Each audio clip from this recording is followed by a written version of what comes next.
Hi everyone, let's go ahead and get started with the for loops in a Python. For loop is used for iterating over a sequence in a Python. The sequence which is already defined with the tuples, set or the dictionary or a custom kind of list like range, you can iterate those values using a for loop. This for loop is similar to like any other programming languages you might have seen in C and C++. The overall working principle is same here in the Python as well. For example, let's say you have a data variable a equal to where you have a banana and then you have here apples and then you have here the cherry. Suppose that you want to print these values from this variable, then how do you do that? You can simply write here a for loop for x in a. That means it will iterate over this list one by one. Each of these items will be placed here in x variable at one iteration, and thereafter you can write your statement inside this.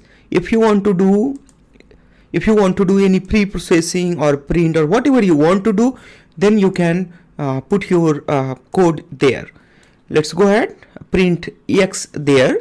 So if I print x there, it's gonna just print here banana, apples and cherries.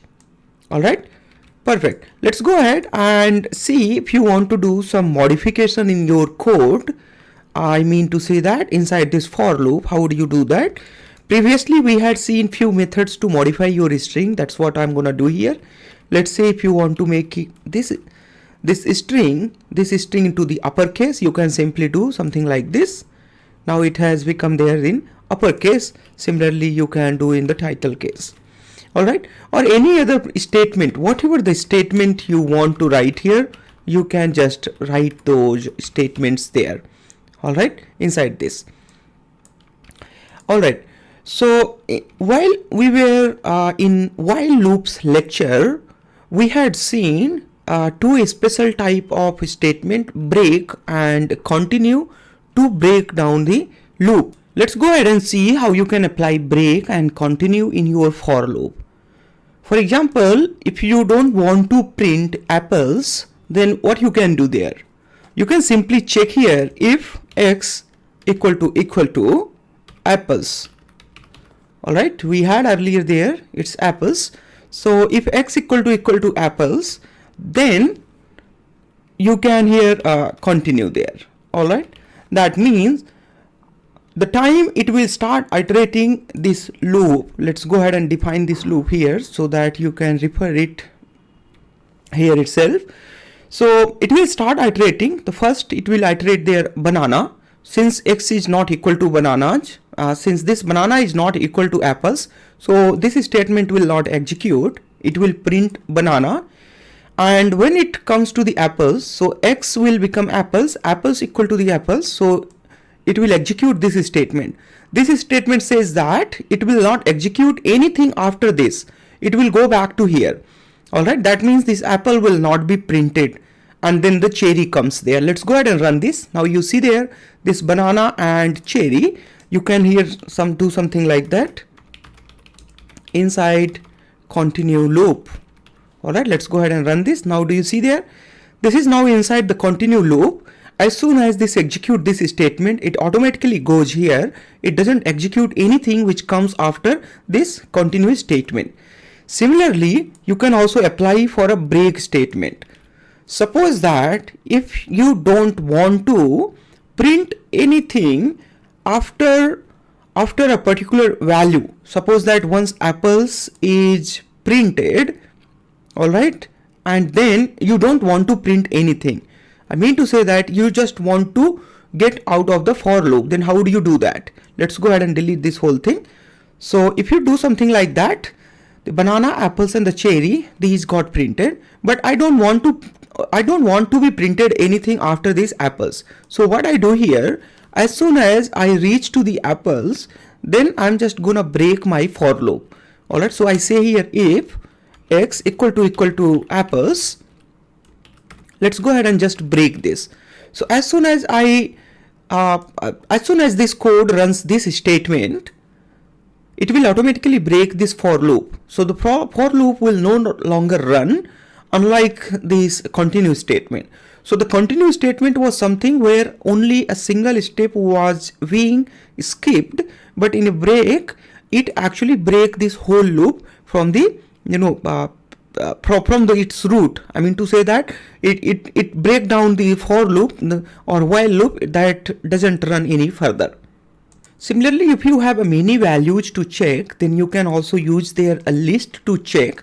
For example, let's go ahead and copy that here, and let's say I have here few more values, something like this, and I don't want to print whenever the apples and 1, whenever x is apples and 1, then I don't want to print anything. So what I can do there, I can I can use here a continue statement. So it's like here, if x in, all right. Now you see there the difference. Earlier I was checking x equal to something, but now I'm going to check here x in a list. So the list which I'm going to define there, apples and 1. So whenever x is apples or 1, then I'm just gonna do here a continue. That's mean I don't want to print anything. All right, let's go ahead and see this one. Now you see banana, cherry and 2 got printed, but this apples and 1, just these got skipped there. And similar method you can also use to break your statement using if check with the list there. Alright, let's go ahead and see if you want to run your for loop for many number of times. Suppose that you have a list which is A, and the length of this list is len A equal to len of A. Alright, so the len of list A is 5 there, and you want to run your for loop 5 times, or let's say the 500 times, then how would you do that? The best way to do that using a range method in a Python. Like if you do their range and give some numbers, then it will give you a list there. Range 5, that's mean it will give you a range from 0 to 5. So you can iterate this range from range with the for loop, something like this, for x in range 5, and then you can print here x. So you see there the 0, 1, 2, 3 and 4 got printed. This is one way to do that. And if you want to iterate this list here, which we had seen earlier, the one way of the iteration of that list is this. But if you want to get the other methods to iteration of that list, you can simply do something like this.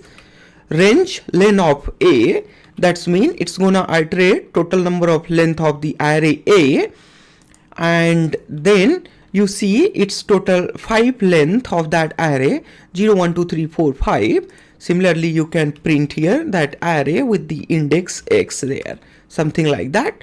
So at the 0th index, banana is there, at 1 it's apples, at 4th it's a 2 there. Perfect. So this is all about in this lesson. Thanks a lot for watching this. I'll see you in next one.